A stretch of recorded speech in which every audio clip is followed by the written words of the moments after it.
What's up, everybody? Welcome back to the Martian and Ozzy podcast. We were back from a 1 week hiatus with no UFC, and we're back for the UFC's first event in France. And they got a decent card going along with it. Good to be back with my man Ozzy. How we doing this week, my man? Oui. I am here for the French. I'm very excited, for the UFC to be going back to Europe. I think that they were gonna do two shows in Europe, this one and a Sweden one, but I don't think that's happening anymore. So I hope the French pack the place and they have moderate success. But yeah, good recharge week. Tender series is still going on. But yeah, let's finish September 1st here. So let's finish the year off strong. Last 3-4 months here, but decent event here, action event, and then we're on to a pay-per-view week next week. Yeah, I mean the card isn't great. I think a lot of the fights I don't really know what to make of them. A lot of fighters making their UFC debut, and I would say tread lightly with some of these fights. I think I'm looking at what 7 fighters making their UFC debut on this card. So you got to be careful with some of those spots. But before we get into this week, just a quick recap of the last card, UFC 278. Obviously, ending with one of the craziest comebacks, knockouts of all time with Leon starching Usman in the fifth round. I bet on Edwards. Don't really consider it a good bet. I think we got pretty lucky there, but still happy to see Edwards get the win and kind of just shake up the MMA world. I was definitely, satisfied with the result. And it was a 0.16 unit win for me. Just clinging on to some profit, and I'm on a sneaky little streak here, Ozzy. 9 tracked events in a row on Bet MMA. I'm Wow, sure. I'm sure I'm wow, gonna lose this week because I keep mentioning it. But how'd you do on the last card? wow, tremendous. So on plays that ended up being tracked, swept the board 3-0. Angelusa, Arichi Lang, Victor Altamirano, 4.5 units up. Obviously the best bet in the Woodson, it was inside the distance. By the time I got to go track it, it was the odds weren't no good anymore, so I didn't do that. But unfortunately that loss, he really shit the bed. And then I didn't end up tracking Tybura. I don't know what happened, but he was fortunate as well. Both Woodson, or I guess Tybura. Oh no, yeah, Tybura was fortunate too because they didn't give any 10-8s, or they gave one 10-8. So yeah, it was a good event, 4.5 units up. And about the Leon win, so Leon won. It's not a fluke at all because MMA, both guys know at any point in time, a submission or a knockout is available. And it's like tennis. So you see on tennis, you have you got the US Open going on this week. So you got 3 set matches and 5 set matches. So imagine if you could just end a tennis match because you just beat the guy by like a mercy rule. Obviously in MMA, you need to put out some kind of finishing maneuver. But like if you saw more of these events every week, like if there were like hundreds and hundreds of fights, like you see like tennis matches are hundreds and hundreds getting played every day, like late finishes, all these kinds of things, they happen very often. And especially with a guy like Leon, who he has like one big, real threatening, strike that DC actually called it pretty nicely. He was like, "Hey man, his kicks are so quick, his hands are so quick here." So I don't think it's a fluke just because it so happened to happen in the fifth round. If it happened in the fourth round, like I just think that Usman that he just caught him perfectly. Like Usman was trying to get out of the way of that punch and eat that shit into his dome, and I'm glad he did.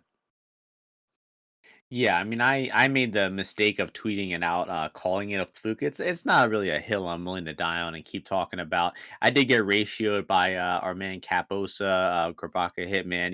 He ratioed me at like 7-1, I think, last time I checked.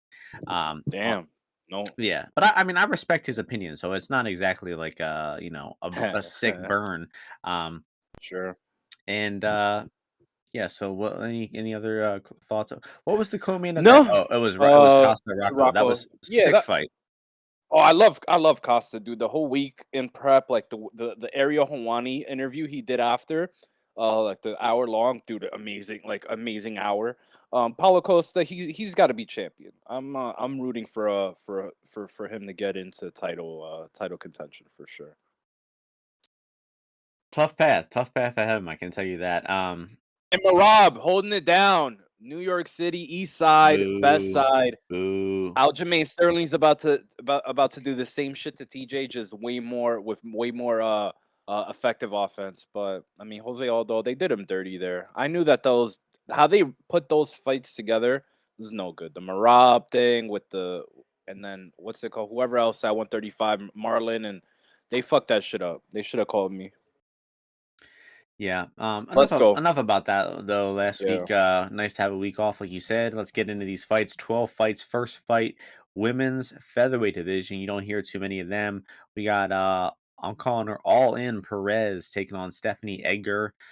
Egger still recovering from that pathetic performance last month.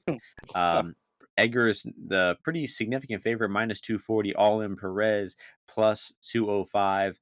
A lot of action coming in on Perez the past several days. I liked this fight and just thought, they're two low level grapplers. Neither of them have much striking. Neither of them are really cutting weight here. They're both career bantamweights.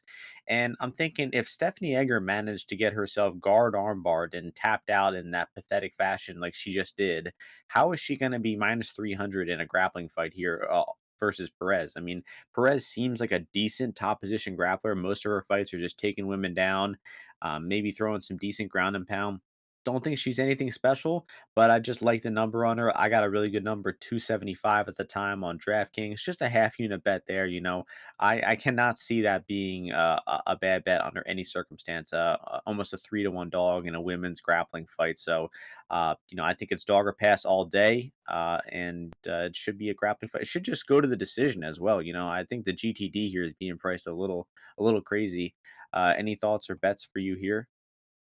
I looked at this a little bit. I'm very familiar with Stephanie Egger and her fights and all that good stuff. Perez, I hadn't seen anything from her.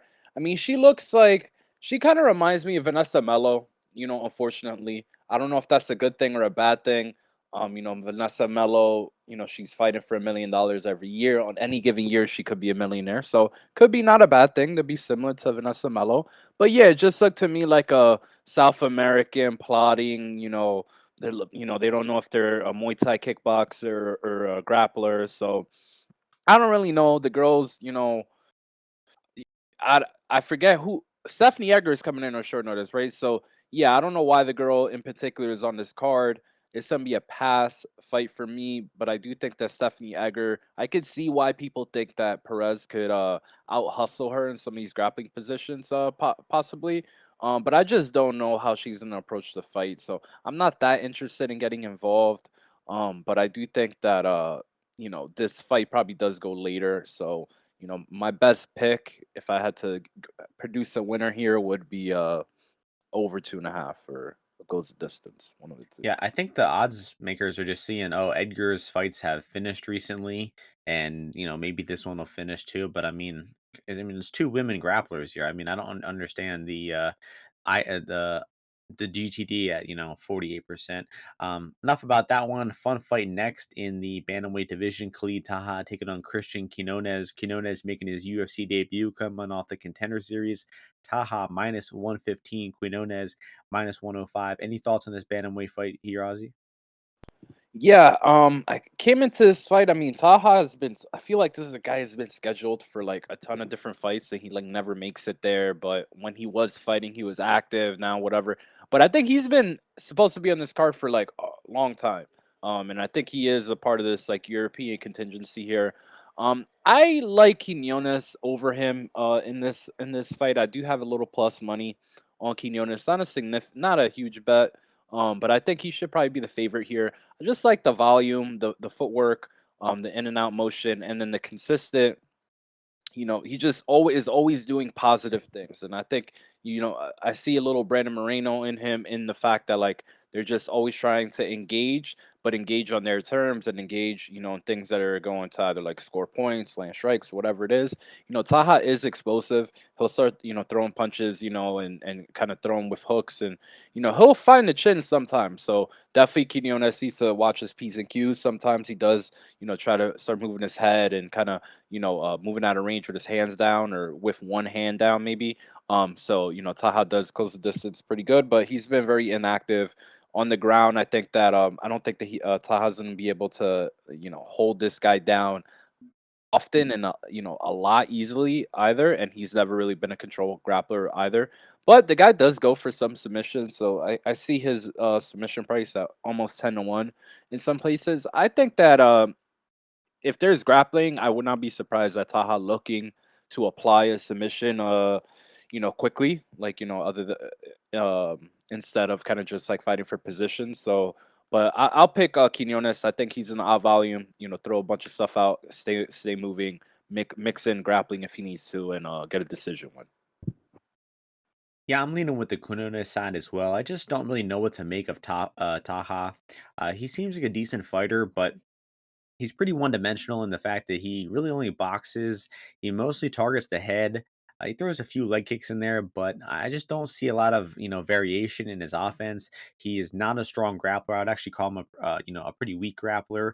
And I just think that he's not going to initiate takedowns here. I don't think he's going to pump out a ton of volume, and I think he's probably going to have to touch the chin of Quinones here and wobble him or knock him out to win the fight because I see Quinones throwing a lot more strikes. I see better strike variation from Quinones. He, mixes up the kicks a lot better, targets the head, the body, the leg a lot better. And I think that the output and just the constant patient pressure of Quinones should probably get him the win here. I'm kind of thinking it's going to be a high pace striking fight. So I did place a small bet, three-quarters of a unit on the fight uh, ending inside the distance. You can get that at plus 142 on FanDuel, best market wide price. And I just think these guys, I don't see either guy holding each other down in the grappling. So Taha's a bad grappler, but Quinones doesn't initiate the offensive grappling much. So I just think these guys are likely to stay on the feet for most of the fight.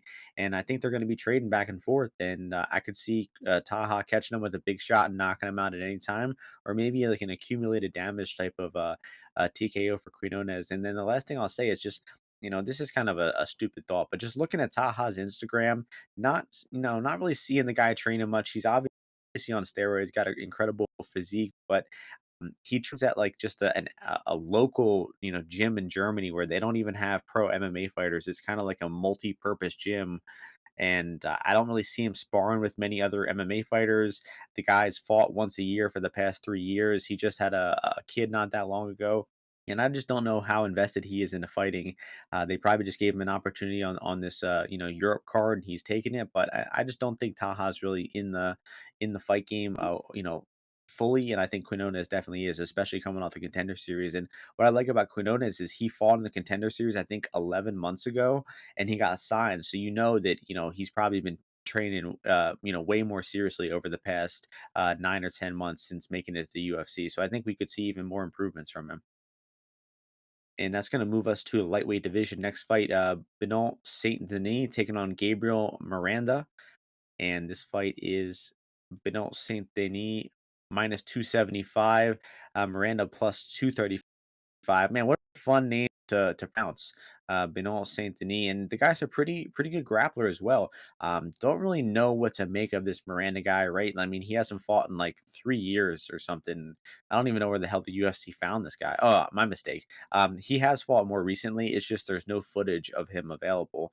The last fight was against John Zarate, which is, like I said, 3 years ago, and just the footage of this guy is just so hard to find, and I don't know what to make of him. I mean, he's a grappler. He's taken most of opponents down and now grappling them, but I don't know. I think this Magomedov guy took him down and controlled him most of that fight, if I remember correctly, in Brave FC. So yeah, I mean, I guess Miranda's going to outgrapple. Or, I mean, excuse me. I guess Saint Denis is going to outgrapple him to probably I don't even know. I'm kind of leaning over 1.5 here. I'm seeing some other people talk about this. I mean, Miranda's a grappler.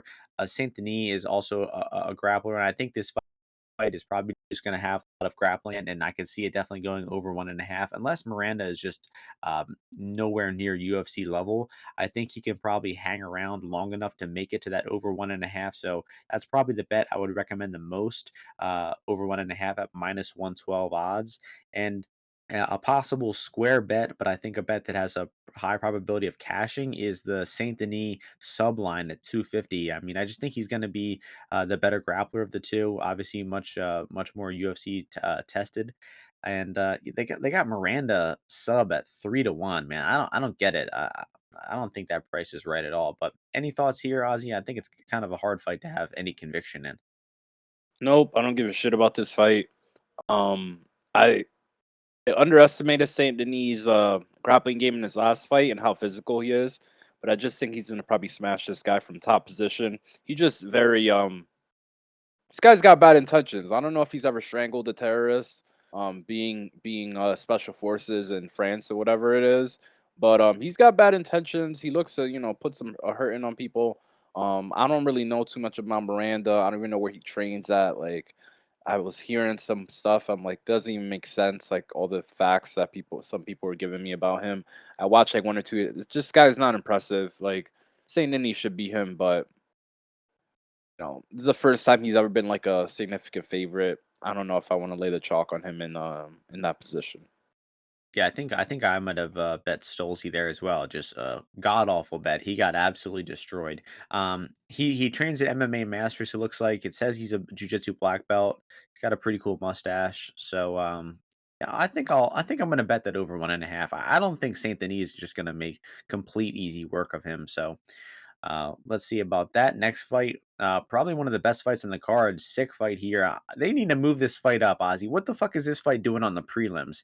Nasruddin Imavov taking on Buckley, and the oddest one, Imavov minus 250, Buckley plus 210.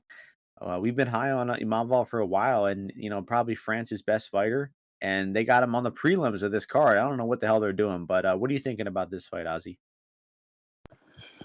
Yeah, not sure about the bout order here. Why it's like this? Props to Buckley for going over to Paris, France to fight Imavov. This is a very difficult fight. And I'm surprised that they put a fight like this together, just because I feel like Buckley's got some, he's got some cachet. Um, I feel he's not a, I don't know, you could say I would say he's overperformed. Like when I saw him fight Kevin Holland, I didn't think that he would get too many UFC wins thereafter. But in the last fight against was Al Hassan his last fight, or did he have no the Derive one? He had the Derive one after that. Those two fights, man, he looked pretty good there. Obviously the Al Hassan fight, he showed being a little bit more well rounded on the attack. And then in the Dariah fight, he showed to be able to like avoid some of the grappling of someone who is a touted grappler had said that, yeah, man, I used to out grapple or submit this guy all the time in training and all this nonsense, and he beat that dude's ass. But Imavov, I feel like this dude's different, man. I feel like after since like the Ian Heinisch fight or the Phil Halls, I think I've bet on him in all his UFC fights so far. I got to bet on him right now in this fight by submission at 5 to 1. I just feel potentially Buckley, he's a powerhouse guy. He's a, real strong dude. So I could see a situation where like, Imavov hurts him and, your Buckley either like kind of like falls into him or it looks to go for a takedown or something like that. And Imavov goes for the neck. He loves going for the guillotine, the front chokes. He's very long. He's got really good kicks. And I just think he's going to be able to stay out of the range that Buckley wants to strike within. He throws these overhands and, obviously he mixes in the kicks in there. But I feel like Imavov, the 250 number is a chalk number. Like it's a decent line. You don't want to lay that too often. But I feel that with the grappling that I don't like the level that I know Buckley is not on in terms of like controlling like a guy like Phil Hawes is. Phil Hawes is much more of a has much more of a grappling jiu-jitsu background. I don't think that Bucky's gonna be able to hold Imavov down. If he does go for takedowns, I think that actually be bad for him. And then on the feet, I think between the range that Imavov fights with, even though the reach is the same, and the power of his kicks, I think that he's gonna get a win here. I bet I got a little stab on it by a submission, but I don't. I'm not really. I think I actually would probably bet the money line. If I think that line's not that crazy, but yeah, I think Imavov is gonna win. But my only bet here is the submission 5 to 1. Yeah, I'm like taking Imavov in this fight as well, and I think I would slightly disagree with the money line just because it's not easy to cover 70% versus Buckley. I mean, I think Imavov is very likely to get the win. It's just not a bet that I think is gonna sail to a victory. I think he could have some hairy moments. I think definitely Buckley's athleticism and speed is probably going to give Imavov some early troubles here, but Imavov builds into fights really well. He's an intelligent fighter. He's got really good cardio, and I think the fight's going to really run away with it in rounds 2 and 3 for him. And the bet I have on this fight is the over 1.5, 1.5 units on that at -165. The line has moved a little bit, but um, I mean, Buckley, we bet the over 1.5 in his last fight, and he beat Duraev's ass, and he that fight still went over 1.5. And I think Buckley just he doesn't have as much like one shot knockout power as the market and most people tend to think he does. He kind of has that accumulated damage type of knockout power, uh, and I don't think he's gonna, dead Imavov with one shot. Same with Imavov. This guy doesn't throw with an immense amount of power in any one of his shots, but he just has a nonstop onslaught of strikes and really love his clinch work. He really knows his way around these clinch positions and good elbows and knees inside. And he's also a pretty strong grappler, as we saw in his last fight. Does good damage on top, can get good positions, and of course has those nasty front chokes Ozzy already mentioned. So I think this is going to be a real tough fight for Buckley everywhere. Buckley's getting a lot better. He's on a 3-fight win streak, and he's a 2-1 dog, though. So I would say it is probably dog or pass.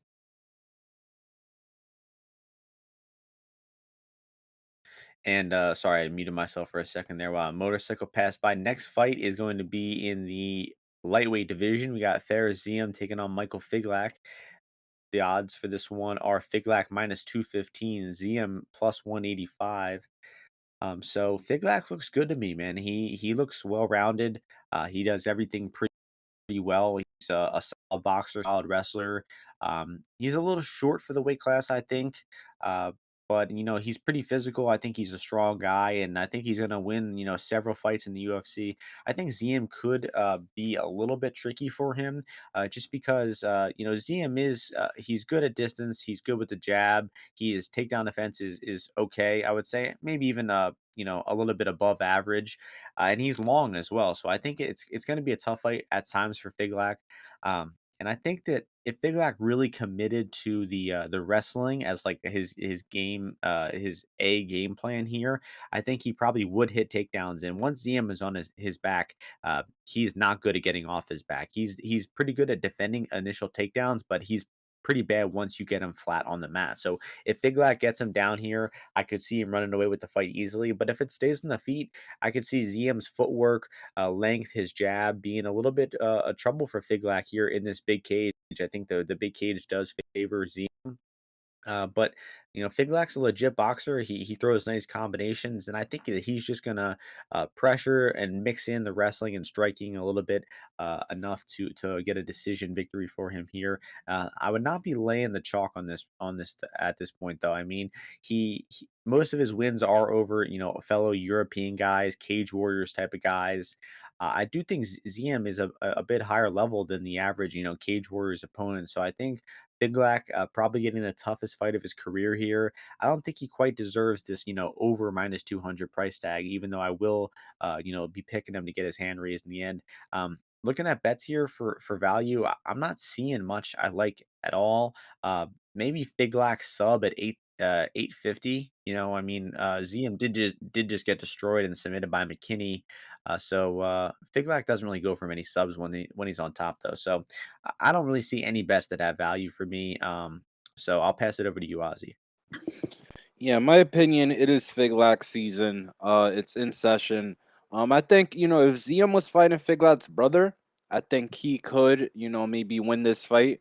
But he's fighting the superior, undefeated Figlak, the one who you could knock his competition or in Cage Warriors all you want, but I don't know if Ziam is beating all those guys, especially the way that he did. He mixes in his shots really well. I like his timing. I like how he's always, he's just consistently doing positive things, in my opinion.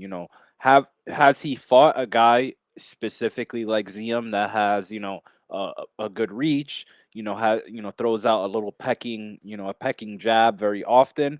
No, not exactly. But you saw what Ziam does when he fights.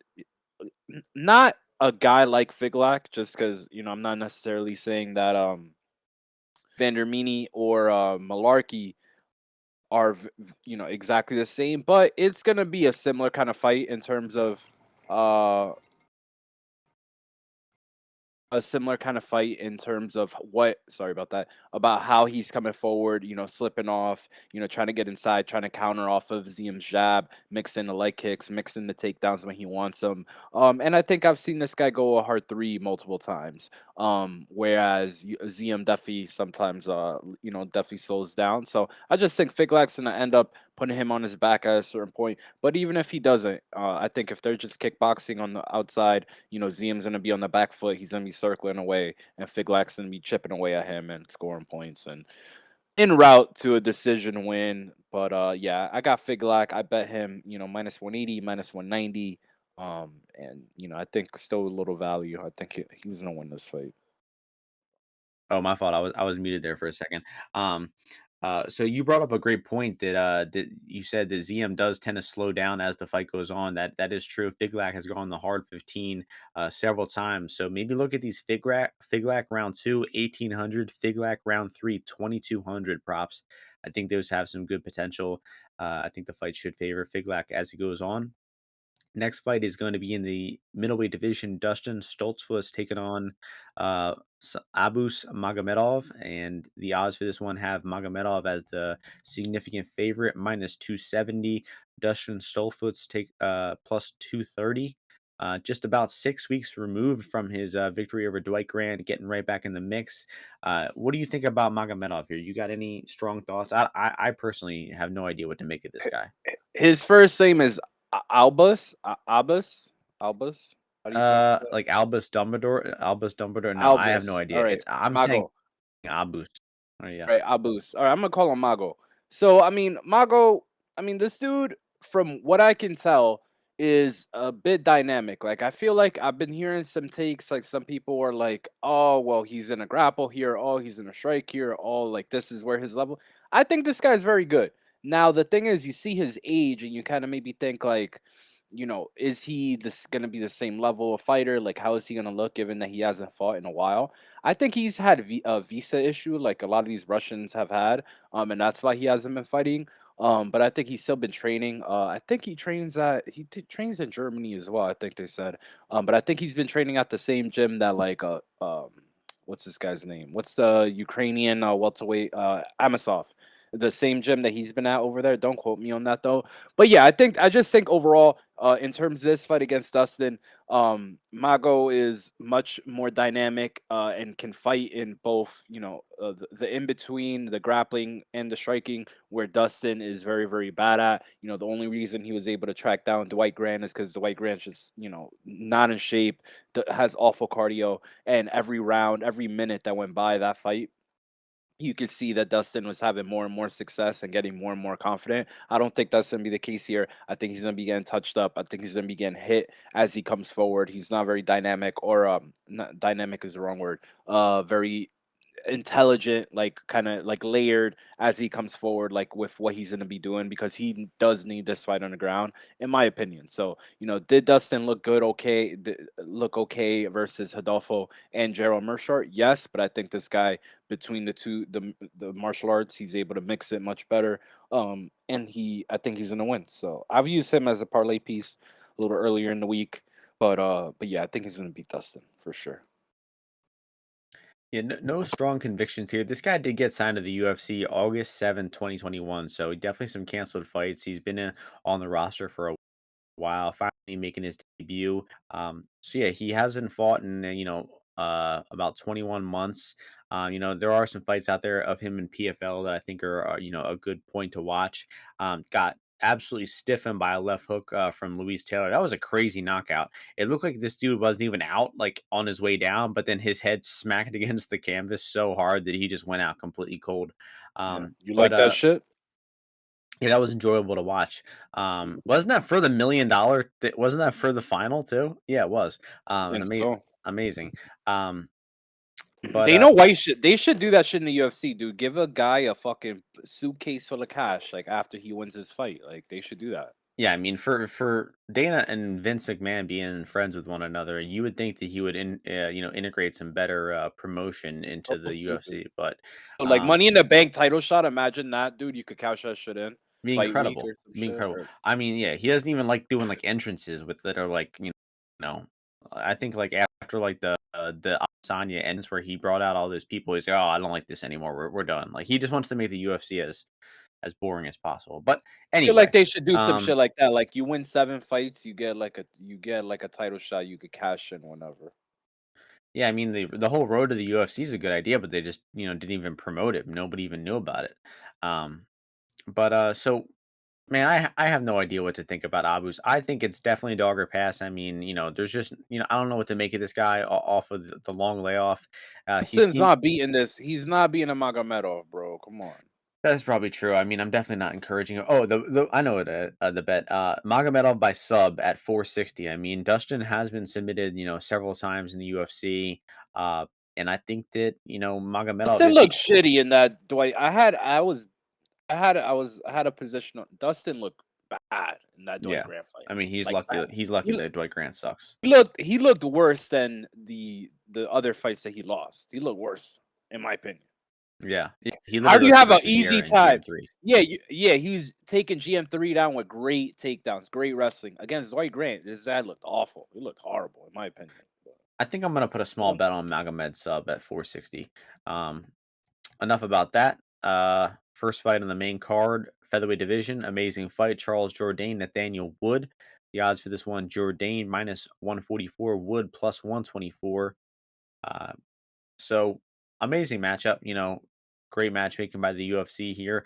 Wood's first real test at 145. Don't forget, guys, he spent pretty much his entire career 135. Moved up against Charles Rosa, beat the brakes off of him. But the fact that he wasn't able to finish, Charles Rosa. Rosa is a tough guy to finish. He's durable. He's hard to submit. But he would just beat his ass pillar to post in that fight and was not able to finish him. And I don't think that's a great sign going forward for his career 145. He's not quite as physical as some of these guys with the size difference. That incredibly hard hitter, and I don't think his top game is anything like that. Suffocating as well. So I think the easiest path for Wood here would be probably mixing in those takedowns, because we did to see Jourdain get taken out and controlled for long stretches by Burgos in his last fight. Between you and me, I was at that fight. I bet Burgos. I had Jourdain winning the fight in rounds 1 and 3. I mean, obviously he won round 3. Burgos won round 2, but he got his back taken for the first half of round 1, but he did what you want to see in a fighter. When he loses the first half of the round, he was coming at Burgos for the last 2.5 minutes of that fight or that round, and he threw a lot of strikes. He landed a lot. And in my opinion, he overcame that deficit early on, which is just a good sign for me. I mean, Jourdain is that type of fighter. He might let you win the first round, or he might get hurt a little bit early, but he comes on really strong in rounds 2 and 3. He's got really good cardio, and he has just nonstop output. It seems like this guy can pump out like 500 strikes a fight and be fresh at the end. So I think he's probably going to get taken down here and briefly controlled at points, but I just see him coming forward and landing the more effective offense. He's the better kicker of the two. I think he's going to mix in those really nice knees to the body. He smashed Burgos with knees to the body in that fight, and Burgos slowed down a lot in that fight. It was partially due to the grappling and the body triangles he had, but Jourdain landed a lot of clean knees to the body that no doubt slowed Burgos down a little bit, and I think that could possibly happen here. So it's not a fight where I'm urgent to bet Jourdain here. I think the line is about right where it's at with a Jourdain around 60%. I think this one is actually going to be heading to the decision. I see a lot of people thinking this one's going to end by finish. It's going to be high pace. It's going to be really high pace, but I think it's going to be one of those high pace fights that inevitably makes it to the full 15 minutes, despite us thinking live that it might end by finish. So I'm going Jourdain decision here, but I don't exactly have a bet that I love. so you would who do you think is more likely to would be more likely to finish? Did you say that? That's a good question. Um, I would have to say What's the Jourdain. no scorecard? What's no scorecards for both each of these guys? Jourdain minus 210. I think that it's not that wide though. It's not that wide. I would say Jourdain slight favorite to finish to finish, but Wood no scorecard 170 is actually not a bad bet. Yeah, so this is a fight. I love the 145 weight class. It's actually, I love this thing about bet MMA. Some people are like, "Oh, tracking is so stupid." Like other people are like, "No, it's the best." Whatever. But either way, objectively, there's one thing I like that they do. They give you your stats by weight class, and 145 is far the best weight class that I've ever like success wise. And I think it makes sense, all weight class I used to compete in myself. But I'm really intrigued about this fight. And actually after Jourdain's fight, I was like, man, like I'd love to see this matchup here. Or after whoever fought last. Because, both these guys are very, very active. I feel like Nathaniel Wood, he has a superior defense I mean, it in the aspect of protecting himself while throwing off these strikes. I feel like Jourdain, a lot of his defense is his offense, and the fact that he's a southpaw and can switch stance. But Nathaniel Wood can as well. He's comfortable kicking either leg, with either leg. And I think the leg kicks are going to be a factor here. I think you saw that in the fight that Jourdain was bothered a bit by those kicks.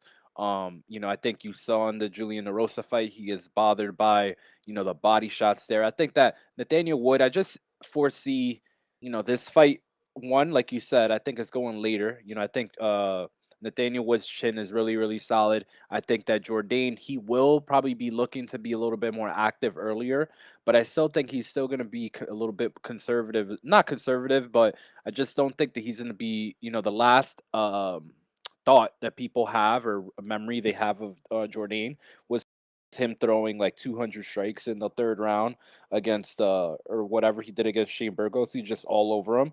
And realistically, like, that was, a really high end performance by him. I think that he probably, kind of chills down a little bit more here. I think that the fact how Wood just enters the pocket, he's like a classically trained striker. He doesn't really let, people get off on him on combinations without answering back. You see that in a lot of his fights. He's usually the guy who has the more the volume, who when he's countering back, he's finishing, combinations with a leg kick, or he's the last guy to land. So I think that's gonna be to his benefit. And I feel that if this is going to the third round, 1-1. I kind of like having the plus money on my side here. So I've been going back and forth a little bit. I was always leaning Wood. I actually thought Wood would be the favorite when they opened the line. And then I was like, all right, am I missing something here? It's like the guy has the experience advantage as well, but he's just, coming up a weight class. And I'm just in a backwood here. I think at plus 120, plus 130, you could even get on DraftKings right now. I think it's a solid bet. I think he's pretty durable overall. I don't think he been finished before. Yeah, Dodson caught him with a big punch, there, but that was like towards the end of the fight or later on in the third round. So I don't think that Jourdain's gonna finish him here. I think that is a solid bet to have in the account. Good ROI bet. And yeah, so I'm gonna go with Nathaniel Wood. We'll go head to head on that one. But I'll take him at plus 130. Yeah, I mean, I think it's a fight nobody should be super confident in. I think if anybody, betting more than, a unit or two on these guys, I don't think that's a good idea. I think it's a appropriately closely lined fight and it's going to play out close live. Really good matchmaking there. Next fight is also in the featherweight division. Oh, Ozzy, by the way, also I have an amazing ROI on featherweight. I didn't even notice this shit, but 34% ROI. Crazy. Best weight class by far for me Yeah, as well. mine's 23%. And that's with 193 picks. So it's not like like that tiny of a sample size. So it's pretty Yeah. good. Mine's only 70 too. So, Mm. next fight is also featherweight division. William Gomis taking on Jourdain-Wood. We have the line for this one. Uh, Gomi minus 225, Aaron's plus 190.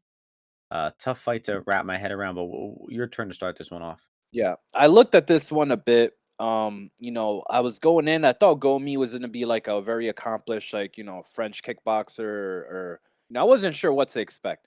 I mean, the guy, It's a little weird. He reminds me almost of like not he doesn't remind me of Darren Till, but he's got like the lefty tie stance. He's like backs up a lot.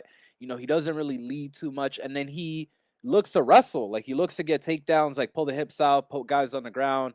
And then the other guy, Aaron's, like he gets put on his back, and like sometimes he's like playing jujitsu there, and then on the feet, I actually think he's okay. He's not bad.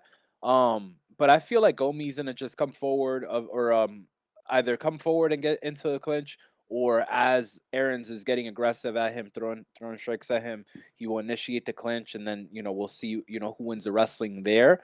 I just kind of like this fight to go the distance or go over, just because Gomi, I think with the big cage as well, maybe UFC jitters for both these guys. They might start off a little slow, feel each other out a decent bit in the first round, and then after that, like Gomi's just a sticky dude, and he just looks for these takedowns. I think he's more athletic and probably stronger than Aaron's.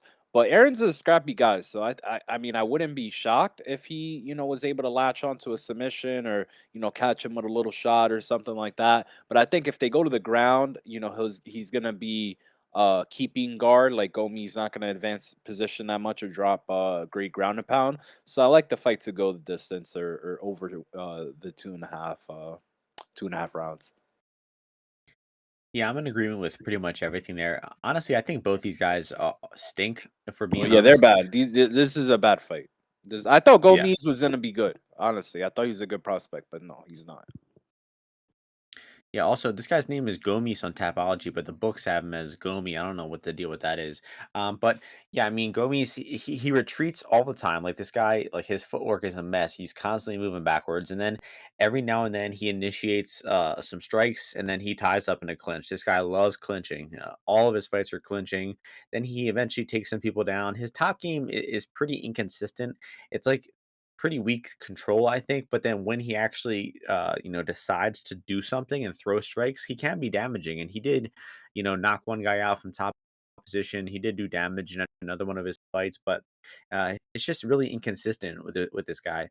On the feet, I think Aaron's is probably going to be the more dangerous striker. He's got the more traditional offense, and I think I'd say the striking advantage probably lies with Aaron's here. But Aaron's is a terrible grappler. This guy gets taken down all the time and he gets stuck on his back for long periods of time. And I think that Gomis is probably just going to mix in the clinch, the wrestling, take this guy down, and grind him out to a decision.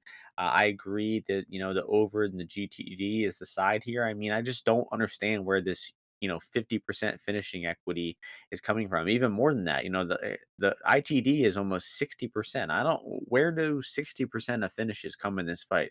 I would say Gomi knockout is probably the most likely, but outside of that, I don't think any. Actually, Aaron's knockout is semi plausible, but I think Aaron's knockout is the way to play him if you're going to play him. This guy is not a good round winner. He's a bad grappler, and I think that if he's winning this fight, it's going to be having to catch Gomi with a big shot and knock him out. So Aaron's KO or pass if there's any bet there, and then I think the GTD over is good as well. I would say over is the side at plus 108 because the price difference is pretty uh, insignificant. So I agree that's a good bet there. Next fight, lightweight division, Nasrat Haqparast taking on John Makdessi. The line for this one, Nasrat minus 236, John Makdessi plus 201. So I think these guys are a bit opposite in the one respect that Nasrat is typically overrated by the market and Makdessi is typically underrated, and their past few fights have been proof of that. Um, and Makdessi, he is old. He's a 38-year-old striker. He hasn't fought in about a year and a half. But look, guys, his last win was a great win. It's aged really well. He had a hard 15-minute striking fight with Bahamondes, a fight that I thought he clearly won despite it being a split decision. And, Bahamondes has looked really good since then. So I would be a little bit more concerned about the age and the layoff if his last performance wasn't so good. I mean, it looked like he really hadn't lost a step from some of his earlier performances. Makdessi's just a really skilled striker, man, and I think he's actually, the much more skilled and intelligent striker than Nasrat. Nasrat is a good, clean striker. He has some crisp offense, but I just don't think he has a lot of ideas on the feet. I don't think he really works in a fights that well, and I think Makdessi just has like a better eye for exchanges. He's much more experienced, and I think that the fact that Nasrat is over a 2-1 favorite here is just disrespectful to the Mac Daddy, man. I think that it's Makdessi or pass. Just waiting to see where the line goes with this one because Nasrat's been getting pretty steady action for the past week or two, and he might get another late round of action here. But I think 200, if that's a pretty good buy point. I think that there's pretty significant value on the 2-1 there. Only way I think Nasrat covers his price is just Makdessi looking old and looking like he's lost a step or two. But with what we've seen from Nasrat lately, I think I mean he got demolished by Hooker and by Bobby Green. Just didn't look like he had a chance in either one of those fights. And he was way too favored, or way the market was giving him too much respect in both of those fights. He was like plus 120 It was in both of awesome. those fights, That and was yeah, awesome. Ozzy and I, we bet a lot of units against this guy in his Was the past two same fights. the same odds you saw they showed you the Hooker fight and then they gave you the same odds of Bobby Green. It was crazy. That was great. Then that card was epic too because it was the Bobby Green and the Cannoneer card. Oh. Yeah. So Mac Daddy all day here for me. What about you, Ozzy? Yeah, so I've been nibbling on the McDessie in the 200 range. Nasrat, he even in those two fights, he did land a bit. He does have an accurate left hand, and it's just gonna be a matter of if McDessie like is does he have chin issues? I mean, in the Bahamondes fight, like Bahamondes, I don't think he hits as hard as Nasrat does, but he landed a lot of shots as well on McDessie, and McDessie was fine there. I know this fight is apparently a little personal for between the two guys. I like when I hear that. I like when the veteran guy is like fired up. Um, you know.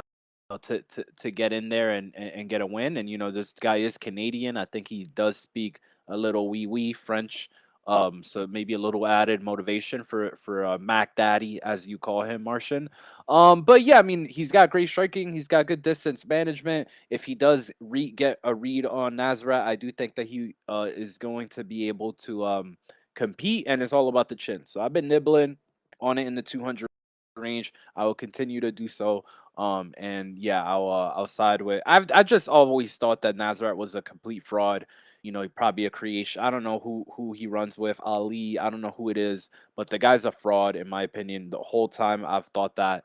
And I'm not gonna stop now with an established UFC vet in what will amount to a kickboxing fight. Yes, sir. Let's keep it moving. Back to the middleweight division. Ton of middleweight fights on this card. Alessio DiChirico taking on Roman Kopylov. The odds for this one have DiChirico minus 112, Kopylov minus 108. What are your thoughts on this near pick'em fight? About the matchup itself, I don't have that much to say other than I mean, I thought Kopolov, I thought he was gonna be like classic Russian, like he takes like a few fights in UFC, then you don't see him for forever. They matched him up with a fellow Russian of his in Darayev. He was able to do something in the last round.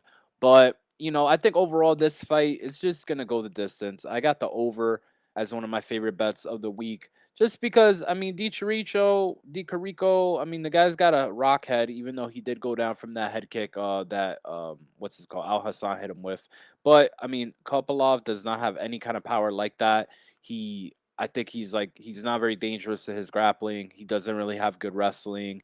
And DiChirico is not like a very potent striker in his own right. But Hopalov, or Kopylov, because being a southpaw, does have some of that like natural, like not great defense, but like built-in defense that you do get from being a southpaw. And I think it'll just cause DiCarrico to grapple a little more, maybe clinch, be happy to kick the legs and kick the body, and just not land that many strikes. Kopylov has literally never been knocked out, so yeah, we'll go over 2.5. And I would pick if I had to pick one of these guys, I'd probably pick Hopalov to win. Unbelievable. I'm picking ADC all day here. I'm a bit spooked by the market honestly on this one. I would thinking that Jericho would get the action. I bet him at technically a worse price, -115. He briefly went to 125, and now people are buying back on Kopylov. I don't really know who's betting the Kopylov side. I'd be interested to see if any respectable cappers or betters are Tracked, taking him only tracked ones though, because right? Only tracked. that's true. Yeah, yeah. Good distinction to make there. But I do agree with the fact of the over in this fight. I bet the GTD as well, -150 on DraftKings. I have both 1.25 unit on ADC money line and the fight going the distance. I think DiChirrico, when he actually is like motivated and aggressive, I think he's the better fighter. I think you're watching that Buckley fight. He's facing a southpaw striker in that fight, and Buckley comes forward a little bit. You see ADC retreating and landed that nice counter right hand, and just 2 or 3 minutes into that fight, he kind of timed Buckley, leaning off to that left side a little bit, and clipped him with that nasty head kick, and knocked him out cold. Bro, But he's not fortunately doing for that to him, this guy. Come on. no, no, no, but still, that was a nice you gotta admit, it was a nice moment, right? But live by the head kick, die by the head kick. 15 seconds into the the Razak fight, he gets blasted to another dimension. DiChirrico literally bent right over into that kick. Did not see that shit coming at all. Both guys have took a beating in their last fight. DiChirrico was only one shot for him, luckily, but for sure a concussive one. And Kopylov got demolished by Duraev there. Um, yeah, I will say for Kopylov, an impressive thing was he did win round three there. I mean, he got destroyed 2017 in the first two rounds and was still tough enough to come back and win that last round. But Duraev is no good, man. I actually think that performance has aged even worse, considering that Duraev is worse than we thought. Um, Kopylov just he hasn't won a UFC fight. He hasn't won a fight in 3 or 4 years. The guys he was finishing are just low level fighters, and I think that this guy's. I wouldn't call him a fraud, but I'm getting a little fraud vibes from Kopylov. I would be surprised for him to see that. I'd be surprised to see him win the fight. But Surprised at a pick'em? I Surprised would be at the minus surprised. This guy, 115? yeah, I mean, what you can't love about DiChirrico is that this guy's activity is not great. Like sometimes in fights, he has the win on the table. He just doesn't throw enough strikes. But hopefully he's a little more aggressive and motivated here. Is this your most Also, confident play of the week? no, no, no. Te- Technically, I think I might have the most money on it, Oh, but no. I'm more confident in the GTD than I am There you the go. ADC side. There So. you go. I gotta let it ride though. I can't get spooked. I can't get spooked. It's Gotta a keep it it. is ADCC season, month, for all the That's true. grapplers. In about 17 days, I see these boys training hard. So maybe, it's ADC time as well. So we'll see. Yeah, yeah. Remind me to get your flow grappling password, by the way. I'm Oh gonna need yeah. that. Oh yeah, definitely. Next fight, keeping it in the middleweight division. Can you just unplug your mic real quick? We're getting a little echo. The fourth middleweight fight on this fucking card. We have Robert the Reaper Whittaker taking on Marvin Vettori. Uh, the odds for this one have Whittaker -211, Vettori +181. Vittori's getting some action. The past week or two, action is coming in on Vittori. So, what are you thinking about this matchup here, Ozzy? I love it. I love Robert Whittaker. He is one of my favorite fighters of all time. I hate Israel Adesanya. I wish he was competing in like I don't know some other sport or I don't know another era. But I'm looking at this fight, and it's very interesting for me when I'm seeing like both these guys fought Izzy, and they were like the same price against Izzy. Like I remember Whitaker was like 220 plus 220. Marvin maybe he got a little lower. Marvin was maybe like 205 or something, but he was like 230 at some points. And then you put them against each other, and one of them is in that same odds wise as the champion in a 3 round fight, which I would think it kind of gives you less time if you're Bobby Knuckles to establish yourself, maybe wear on Marvin. So I actually think it makes the fight closer. I'm a big fan, like I said, of Rob. Rob has a good style to approach southpaws as well. But Marvin's just a blockhead dude. I feel like it's a guy that is hard to look good against. There's a reason why You got guys that say that he won the first fight against Izzy. You even got some guys that say that, the second Izzy fight was like really, really close. There's some people that feel that way. Obviously, it was judged 50-45, but I could see how, maybe like three of those rounds were kind of close. He does get, Izzy does get away from him in the grappling realm. So, I mean, Marvin's good. Like, Marvin's solid. The thing is, he does not have crazy depth as a striker, but I'm curious to see where the fight goes because I do think that Marvin's wrestling and his ground game against the style of grappler that Robert Whittaker actually is a let me not say a threat, but could work, I think, better than people maybe give him credit for because it didn't really work with like Izzy that much and things like that. And he's just not going to stop, Marvin. But I think Whitaker, obviously, he's got the kicks. I'm curious to see, if he's just going to be darting in with jabs, if he does mix in the wrestling himself. I'm going to pick Rob, but no bet for me on this fight at all. Like, I'm going to just enjoy it. But I do think that there is probably a little bit of value on Marvin Vettori's side, just because I do think that he has some more tools or tools that are sharper that people, because of those losses to Adesanya, people maybe and like all the stuff that happened with Costa and stuff like that, they give him a little less credit than they should. I think I would probably disagree with some thoughts there. I think Whitaker is going to win the fight, and I think he's going to be probably the side at, even at this price of -210. And Vittori is not a super easy guy to cover that price tag off of, but um, I really think that Vittori is really not an intelligent fighter. This guy has good attributes like durability, output, cardio. He's very good with all that stuff. But in terms of like his depth of knowledge and like his eye for exchanges, kind of what I was talking about with Makdessi earlier, I don't think this guy is like an intelligent fighter that makes good reads as the fight goes on. Sorry, the motorcycle gang is ripping out front, but so oh man, they really threw me off. What the fuck? Um, Robert Whitaker. He's gonna win this fight. It's gonna be by decision.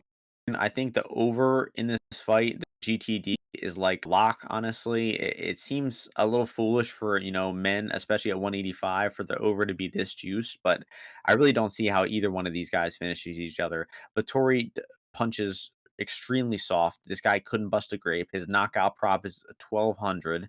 And Whitaker hits extremely hard, but Vittori has a blockhead, like you said, one of the most durable fighters I've ever seen. Got destroyed versus Paulo Costa and still saw the final bell there.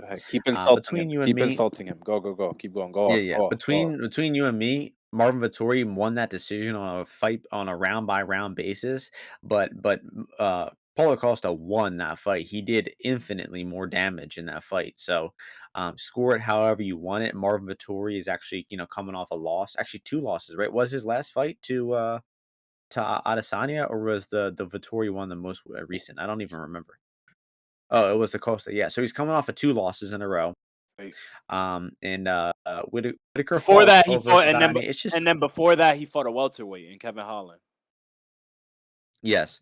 Um, he's coming off a loss against Adesanya. I thought he fought pretty well there, despite losing the fight. And our boy Sriram was talking about this earlier. Isn't it interesting how Chris Weidman, prime Chris Weidman, would destroy Israel Adesanya, but then Whitaker would also destroy Weidman in their primes as well. It's interesting how these matchups work. Uh, Weidman doesn't lose to anybody in his prime, bro. I don't know what you're talking about. I don't know. I got Bobby. Yo Romero couldn't take this guy down, and you But think the Weidman? That Rockhold, the loss for Weidman was a fluke, bro. He should have fucked Luke Rockhold up, bro. I remember I bet pretty Get the hell out of big here. on Weidman on that. It was like -130 or some shit like that. I was like, oh, bro, Weidman's gonna fucking fuck this, surf boy, West Coast pussy and fucking Rockhold that. Yeah, I bet like 17-year-old Martian had Rockhold there, honestly. So, Yeah. um, You probably had him on all your right, no, wall. no any more thoughts about this A fight? poster of him on your wall, you fuck face. I actually do. Because I went to Machida versus Rockhold. Yeah, So me good too. call there. Good call. Um, Main event time. If you could even call this a main event. I don't know what the fuck this fight is. But It's a main event. It's a heavyweight division fight. It's Cyril Gane versus Tai Tuivasa. Cyril Gane is -600. Tai Tuivasa is +400. Uh, I didn't tape anything for this fight. I don't think tape is really necessary for this fight. I don't know what you guys are thinking out there, but I'm not rewatching any footage on these guys this week. Um, and Cyril Gane's probably going to win. I don't know how. I don't know how it's going to be for a decision versus ITD. I kind of lean ITD just because I don't know why. It just seems hard for Ty to stick around for 5 rounds here without Gane really, turning up the tempo and trying to do something at some point. I did see an interview or something that says he wants to. I mean, it's a very general quote, but he wants to stick and move to a win here or something like that. So that Gane isn't going to want to engage. He's going to be a little scared of Ty in the pocket and getting close. So he's going to be retreating the entire time. He's going to be tying him up in the clinch, and um, I don't know. I think the fight may be starting round 3, -132, not bad odds. I mean, it took Gane till round 3 to destroy Derek Lewis, and we know Derek Lewis, it has no fight in him whatsoever, just has, the first sign of adversity, he is looking to get out of the fight. All the time. Very evident. Yeah, very evident in his most recent fights. And never forget, Ozzy, you were questioning me betting. I bet Cyril Gane there, like -330 or something like that. Incredible bet, That was huge great. value. Yeah, Um, very much so. yeah. Thank you for that. So yeah, starts round 3 will be guys, the fight.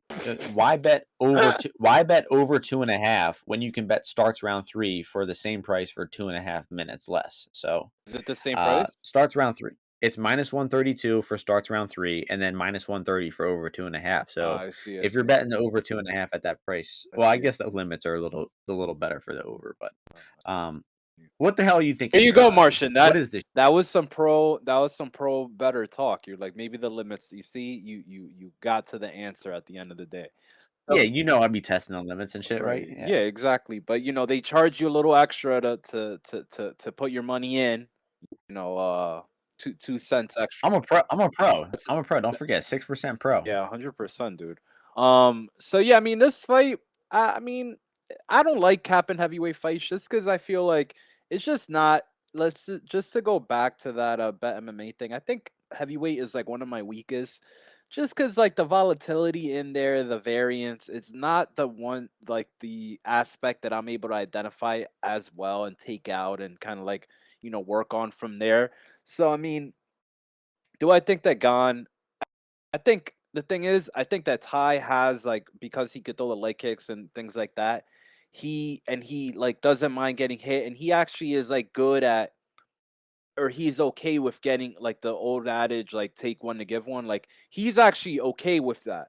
Derek Lewis, he's not okay with it either, but he forces himself to do it. And then when it's like not working out, he's like has like a limit on like how much he's willing to take. But Ty, not so much. Like he knows he's in it, like how he needs to win these fights. He needs to get dirty, just like he did with Derek Wright, get on the inside, and that development that he had with the leg kicks on if the fight is forced to stay on the outside a little bit. So I actually think that maybe he could compete a little bit until Gane is able to also mix in the third layer, right? Other than the punches and the kicks, with the clinch and being very very strong and kind of probably deceptively strong. At 250, 6'3", 6'4". So I think once Gane is able to work that third element in, when he's like throwing the knees, working the elbows, working the trip game to off balance Ty. I think until then the fight could be very close. I actually think Ty has a decent puncher's chance just because if you are like a guy like Gon working on the inside, he's throwing fucking elbows all with Fernand Lopez on the pads. You're in there close for Ty to be throwing those elbows and those hooks and those uppercuts and overhands as well. So it's a fight that I'm gonna just watch. I don't think that Ty has as good of a chance for me to invest on that side. And then, I know the over, like you're saying, or the 2.5 is okay. But by this time, I want to have already made my money, be all good, be very happy with the night, and not have to sweat a heavyweight fight if I don't have to. So I don't think too much sweating will be going on with this one. I think it'll be an extremely I boring. mean, with if you're betting like the total and oh, okay, well, you think it's gonna be a snooze fest, so I don't know. Yeah. You're right I though think about so. I think Gane feels himself. He's like, all right, like this is supposed to be the fight where he had the belt on, right? He just so happens not to have the belt on, at this point, but he should still be treating it, like that. I'm sure he is. So that'll wrap it up. Time for our best bet parlay of the week. Last week, ours both lost. Mine was a good bet. Yours, I also bet it, but it turned out not to be a good one. But who the hell knows? Um, Mine was GTD and Usman, by the way. So right. it's time for this week. What is yours? Do you want to go first? Yeah. Yeah, so I've been messing up, I've always been a person that I lean more towards the money lines. Like I like money line bets more. I think recently I've done more props. Two money lines that I've brought it down to just ones that I think like, all right, this is the side that I like is Wood at the plus money and Figlak. Because I'll give you the respect because you like Jourdain. I will say Figlak my best bet, like, pick on the money line side that I think it will be hitting. So, minus 200, I guess, now I got it for maybe a dime or, 15 cents cheaper. But yeah, I'll go with Michael Figlak against Ziam money line. All right. This is a tough one for me. I think the bet I liked the most has moved a little, but I'll still go with it here, which will be the over 1.5 in the Buckley Imavov fight. I think that that should still be good. You can't parlay them on Bet Online. I've been messing up and telling people to parlay these on Bet Online, but you can't even parlay like props on Bet Online for some unforsaken reason. So you parlay them on DraftKings, you get plus 131 right now. Sorry, I got some sirens coming through. Man, between the motorcycles, the sirens, it's like I'm back in Philadelphia. But anyway, minus 185 on the over, minus 200 on Michael Figlak, and that brings you to plus 131. A little bit of juice this week, but it comes out to plus money at the end of the day. So that's what it's all about. And good to be back. We got some solid UFCs coming up. Any closing thoughts here, Ozzy? Nope. Sounds good. Well, thank you to everyone for listening. Make sure you're following us on Twitter, BetMMA, and whatnot. Make sure you're, subscribing to YouTube, dropping some likes and some comments. Appreciate you all listening, and hope you all win some bets this weekend. We'll see you all before the next UFC next week. Peace out, everyone.